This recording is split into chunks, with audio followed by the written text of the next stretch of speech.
the Akedah Project. We invite you to join. One story, many angles. Come learn with us.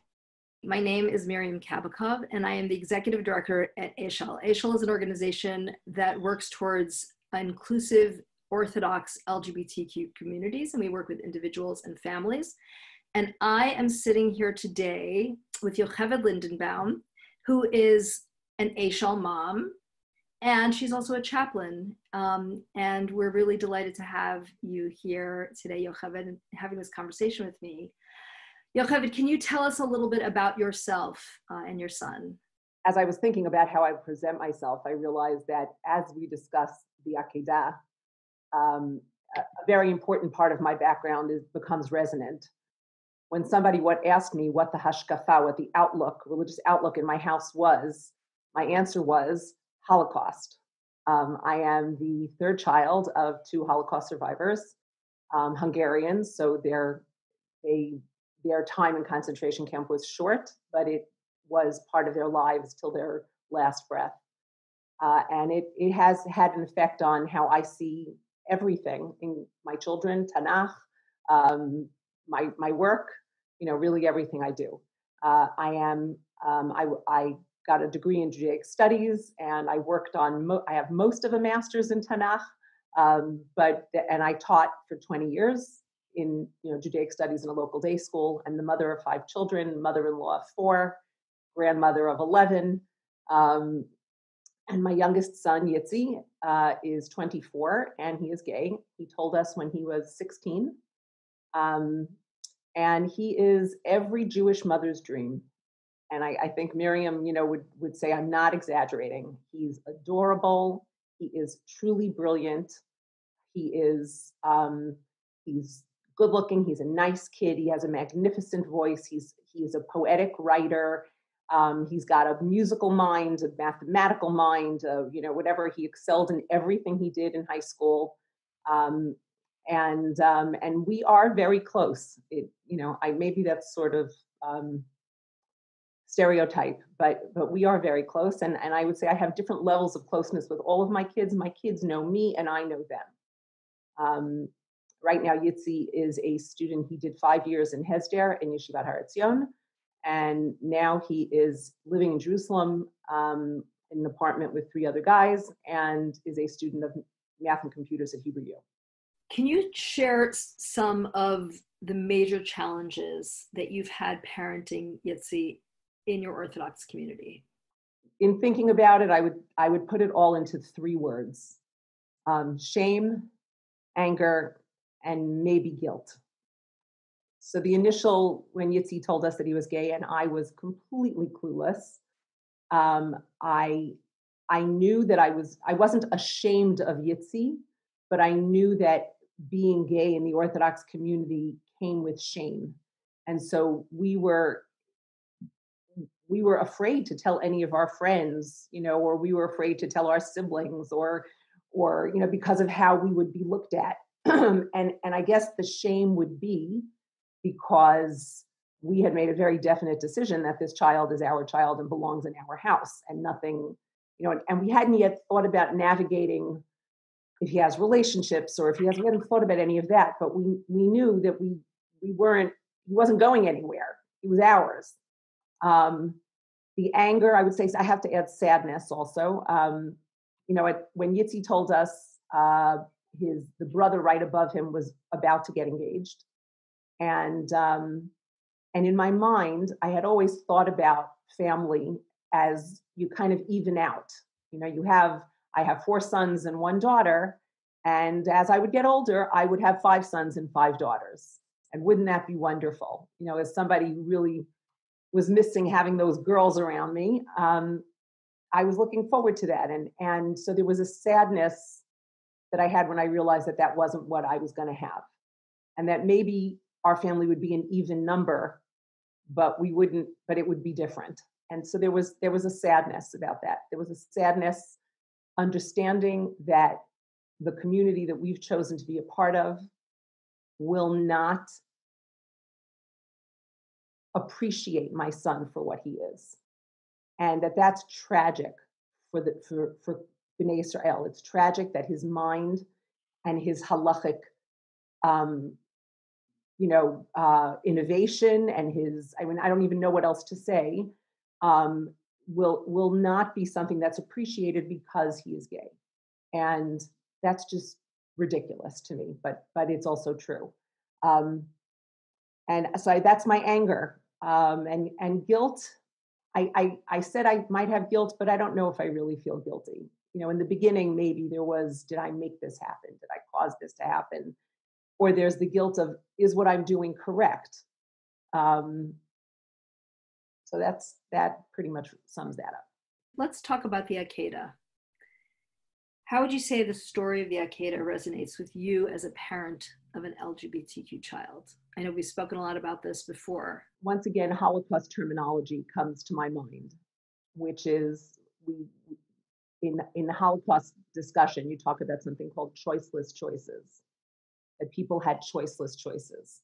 And in the Akedah, Abraham was given a choice, but it really was a choiceless choice, right? The choice is to kill your son or to deny the God that you have discovered on your own and that you know is the all-knowing, the omnipotent and the omniscient. And if he's omnipotent and omniscient, then A, he must know what he's talking about, and B, what's going to happen to me if I go against his word.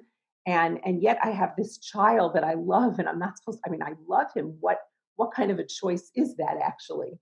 So I would say that I relate to that in that it's a choiceless choice. I thought initially, and the choice is to tell my son that, I'll accept him as gay, but as soon as he acts on it or, exposes himself in any way or whatever, then I will have to cast him out. I don't know, no longer relate to him. I don't find your punishment,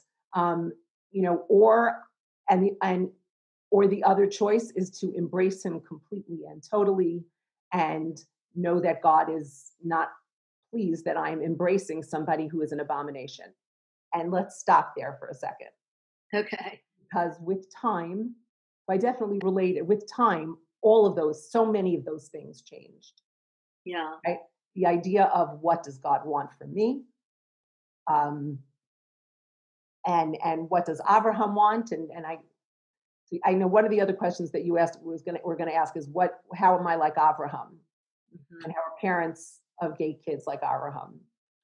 An interesting thought came to my mind. We want justice. And I'm thinking of the story of Abraham with stone, which comes right before this, where he's arguing with God. At the idea of his having a conversation with God, of having a almost equal conversation with God, and him saying, "You sure you want to do this? Do you really need to destroy this whole city?" And arguing and arguing and arguing until we get to a point where Abraham realized that there is justice. What else do we want as parents that Abraham wanted? We want fairness, right? We want chesed in the world. And we want an open tent, just like Abraham had. We want an open tent from all sides that lets people come in and be in our tent everywhere. So that's how I'm like Abraham in many ways. And also, it's funny because my Yitzchak, that is his name, right? My Yitzchak was there 6 years between him and the brother above him. And he was very wanted. He was very pined for. And I actually had a difficult pregnancy. And at one point we thought we lost the pregnancy, and I was at the doctor, and the doctor did a sonogram because he wasn't gonna end the pregnancy until he was sure that that's what should happen. And all of a sudden he goes, "Oh, look, a little beating heart. Oh, look, here's an arm, here's a leg." And I burst into tears. And my husband said to me, he goes, "Like, now you're crying? Like, you should." And the doctor looked at him and said, "Of course now she's crying." And it was the parsha of, where Sarah says, "Acharei bloti hayta li edna," like, after, now that I'm in my old age, I'm once again going to have my youth, meaning her period, or however you want to phrase that. But that's what I felt. I felt like, oh my God, this was over, and now it's not. And it was just so Yitzi was a wanted, desired, prayed for child, and that whole pregnancy was filled with will everything be okay at the end, and will he be well and healthy, and all of those other things, and will I be well and healthy, because like I said, it was challenging. So, and then to tell me that because he is who he is, I now have to think about how much I should include him in my life. So yeah, I'm like Abraham in that way. Right. Well, the first one is you thought it was going to be over, and then it wasn't. And that's the first Abraham, and now the second one is that he came out, and what's going to happen. And I also just was thinking something that you just said that I never thought about, that in the chapter before this, Abraham is arguing not to destroy the city. Why didn't he argue not to kill his son? Good question. I've also been asking myself for the last several years, why do we teach this to children? There are a lot of kids that get scared when we talk about this. We've had stories in our community where like kids go home and they say to their parents at the Shabbat table, so if God told you to shoot me with a gun, would you? Now, what does a parent say to that? Mm-hmm. Does he say, yes, I serve God, and so if that's what God told me to do, I would do that? Or, right, so that's what leads me to the interpretation that we discussed earlier yesterday about the Akedah. I was very fortunate that when I was in 9th grade, I had a teacher in central Manhattan. Her name was Ayala Levy Feldblum. She was only Ayala Levy at the time. And she is truly the student of the Chama Leibovitz. But for whatever reason, she's not one of the names that everybody knows at this point in time. And we learned the Akedah with her. So she, we turned to Va'elokim Nisat Avraham, and God tested is how we all read that. And most of the Mifrashim that you read say that's what it is. It was a test, right? And I'm going to go off on a tangent here for a second. When you read all the exegetes, they say it's a test. It wasn't a test of his fealty. It was a test of his faith, not his belief. Right? It was a test of his faith. That here, God told him that the generations were going to come through Yitzchak, and now God is telling him to kill Yitzchak. And wait a second, how's that going to happen, right? And so Abraham had the faith, the trust in God.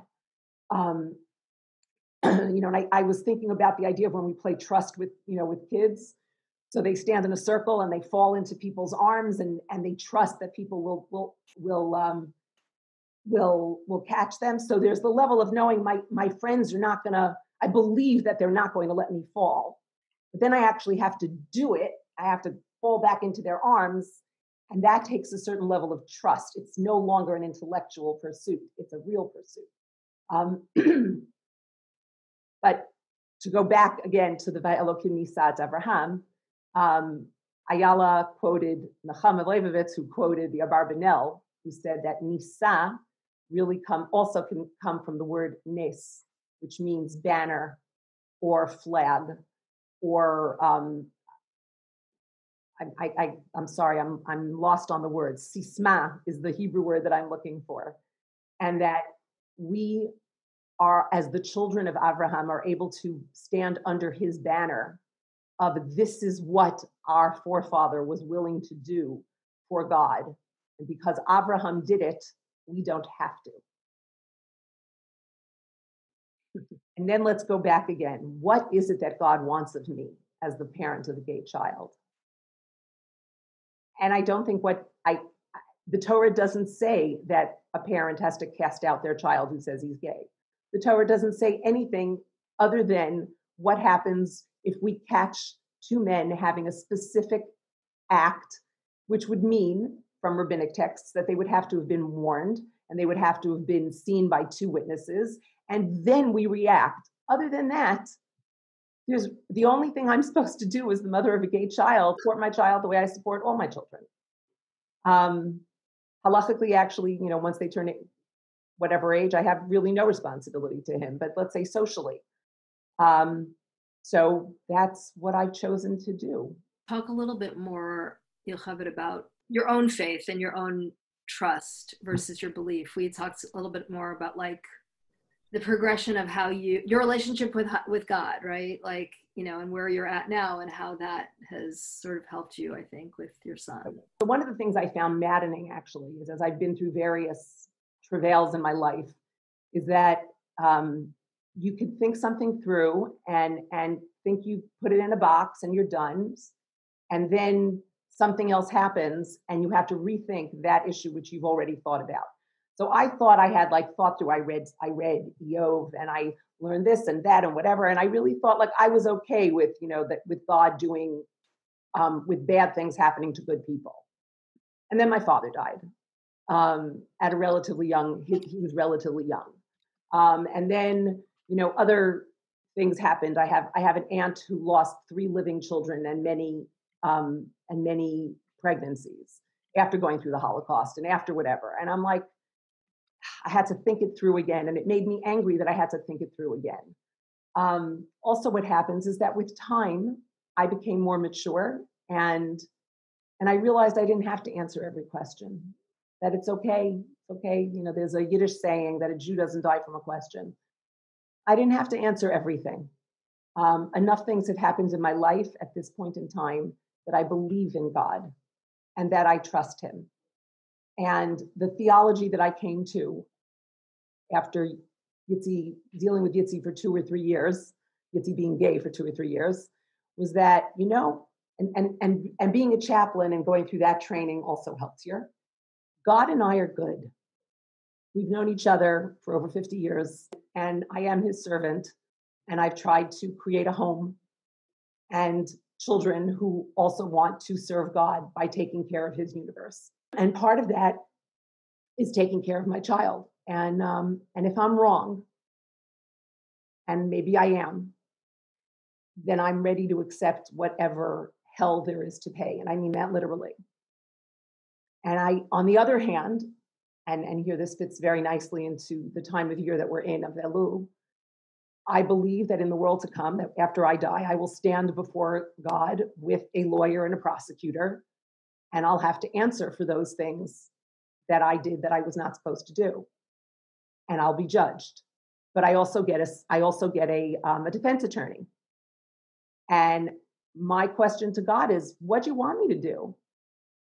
Right? You gave me this child, this magnificent young man, and I did what I believed was right, as he is a child of God and I am a child of God, and I am this child's mother. I am this child's earthly mother. So I am doing what I think I'm supposed to be doing. And if I'm wrong, well, tell me what I was supposed to be doing. And I'm okay. That's the Holocaust survivor's child in me. I'll argue with God. I'll have that conversation. Here's a question for you. If you were Abraham, what would you have done? That's a hard one. So we talked last night about what would have happened if Abraham would have made the other choice. What would have happened if Abraham would have turned to God and said, no, I'm not doing this. And I imagine that at the end of the day, God would have said, gut gesagt. You know, you're right, Abraham. You're right, Abraham. That either choice would have been the right choice. What would I have done if I was Abraham? I have to say I couldn't. But maybe that's because I'm a mother and not a father. I don't know. I mean, who's going to yell at my oldest son would now strangle me for saying that. I remember the feelings I had when my first child was born, and I was so sure I was going to go back to work and I was going to do whatever. And all I wanted to do was be with this child. I am mother with a capital M and Bubby with a capital B. And the thought of in any way not being the tiger that protects my child and being the one that hurt, I don't know. Maybe I would have such, if I could have reached the level of faith that Abraham represents to me, maybe I would have known that it's all going to be okay. But I think I would have failed this one. I'm sorry. No judgment there. How do you think this story can help parents of LGBTQ children with their struggles, or can it even? I think the image of understanding of sacrificing your child and doing it in tears, and maybe thinking about Abraham and knowing that Abraham really didn't want to do this. And maybe, as I said before, that Abraham, was willing to do it, and we don't have to because he did. Well, maybe the angel's voice is also the voice that we have to hear, right? Al tishlach yadcha el hana'ar. Don't send out your hand to your son. Don't cast your son out. All those things that all the voices are telling you about your LGBTQ child, that's not the voice to listen to. You have to listen to the voice of God that's telling you, gather him back, hold him close, serve God together. I just thought of that right now. And I don't know if I could have said that 8 years ago. But I think maybe the malach's voice, that angel's voice, needs to have more resonance in this story than most of us tend to give it. Right, the angel, which is God talking, really. And that's the comfort that I think a person could get from this story. The story is very complex. It's very complex at every age, no matter who you are, no matter where you are. And it's only when we're very little children and even then, a thinking child, it's a miserable story, of all the things we skip when we teach little children. I would say the Akedah is one of the ones we should skip. It's really hard to understand. But I guess I'll go back to those words, right? Al tishlach et yadcha el hana'ar. Do not send out your hand to hurt this child.